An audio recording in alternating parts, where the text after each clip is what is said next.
અમદાવાદના વાસણા વિસ્તારમાં આવેલ ભરવાડવાસમાં ગત રાત્રે આશરે 2 થી 2:30 વાગ્યાના અરસામાં લોહિયાળ જંગ ખેલાયો હતો।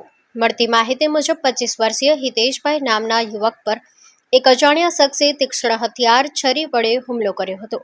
અજાણ્યા હુમલાખોરે હિતેશભાઈ પર છરીના ઉપરા છાપરી ઘા ઝીંકી તેમને લોહી લુહાણ કરી દીધા હતા। ગુનો આચર્યા બાદ હુમલાખોર અંધારાનો લાભ લઈ ઘટના સ્થળેથી નાસી છૂટવામાં સફળ રહ્યો હતો। હુમલો એટલો ભયાનક હતો કે ગંભીર રીતે ઇજાગ્રસ્ત હિતેશભાઈનું ઘટના સ્થળે જ કરુણ મોત નીપજ્યું હતું। હાલમાં હત્યાનું ચોક્કસ કારણ જાણી શકાયું નથી। સ્થાનિક લોકો અને પરિવારજનોના નિવેદન નોંધવાની પ્રક્રિયા શરૂ કરવામાં આવી છે। અંગત અદાવત કે અન્ય કોઈ કારણ છે તે દિશામાં તપાસ ચાલી રહી છે। ભરવાડવાસમાં બનેલી આ ઘટનાને પગલે સ્થાનિક રહીશોમાં ભયનો માહોલ જોવા મળી રહ્યો છે।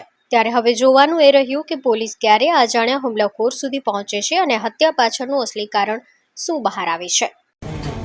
મારું બેરુલાલ મીણા। બેરુલાલ, શું ઘટના બનેલી? હું ઘરમાં સૂતો હતો ને બધા બૂમા બૂમ કરતા બહાર નીકળ્યો તો ચાકુ મારીને કોઈક જતો રહી ગયો હતો। કોને ચાકુ વાગ્યું છે અને શું? મારે સામે રે હિતેશ કરી ચાકુ મારી કોણ ગયો એ ખબર નહીં, પણ એને ચાકુ વાગી છે। કેટલા વાગ્યાની ઘટના બની? 2 વાગે આસપાસની। કયો વિસ્તાર છે? ગુપ્તાનગર।